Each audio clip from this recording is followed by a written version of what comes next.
السلام علیکم ورحمۃ اللہ وبرکاتہ۔ بسم اللہ الرحمن الرحیم۔ تمام معزز دیکھنے والے بھائیوں اور بہنوں کو دل کی عطا گہرائیوں سے السلام علیکم کہتا ہوں۔ آج 17 اگست ہے، بروز سوموار۔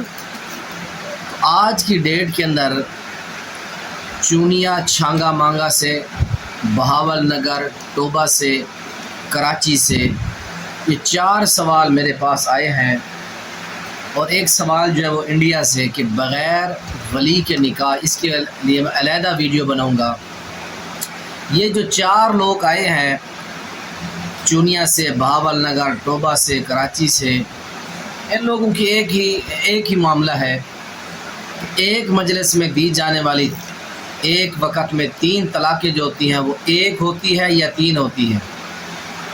تو یاد رکھیں، روزانہ کی بنیاد پر ہمارے ادارے میں بھی لوگ تشریف لاتے ہیں، ہم قرآن و حدیث کی روشنی میں ان کی رہنمائی کرتے ہیں، ان کو تحریری طور پر فتویٰ بھی لکھ کے دیتے ہیں، اور بعض لوگ ہم سے آن لائن فتویٰ منگواتے ہیں، ہم ان کو PDF فائل تیار کر کے فتویٰ دیتے ہیں۔ اس کے لیے ہماری شرط ہوتی ہے میاں بیوی کی ID کارڈ اور بیان حلفی۔ اگر کوئی بندہ یہ چیزیں پوری نہیں کرتا، ہم اس کو فتویٰ نہیں دیتے۔ تو اب میں نے ایک ویڈیو لگا دی ہے کہ ایک وقت میں، ایک ٹائم میں جو بندہ بیک وقت 3 طلاقیں دیتا ہے وہ معصیت کا ارتکاب کرتا ہے، اللہ رسول کی نافرمانی کرتا ہے، اور پھر وہ طلاق 1 ہوتی ہے۔ اس کے حوالہ سے میں نے 8 احادیث لگائی ہوئی ہیں، مزید مجھے احادیث جو ملیں گی میں پھر کل دوبارہ بناؤں گا۔ اس کے بعد اگلے دن میں پھر ایک ویڈیو بناؤں گا جس کے اندر میں ثابت کروں گا کہ امام ابن تیمیہ رحمہ اللہ پر بعض احباب نے یہ بہتان لگایا ہے کہ امام ابن تیمیہ رحمہ اللہ سے پہلے ان کے پیچھے جو پیدائش سے پیچھے جو 7 صدیاں ہیں، ان 7 صدیوں میں کوئی ایک بھی نہیں ہے جو ایک مجلس کی 3 کو 1 کہتا ہو۔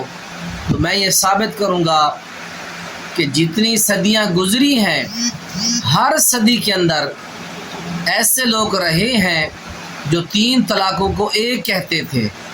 امام ابن تیمیہ رحمہ اللہ کی پیدائش سے پہلے اور پھر آج تک ایک ٹائم کی 3 طلاق کو 1 کہنے والے ہمیشہ رہے ہیں، اور بڑے بڑے علماء رہے ہیں۔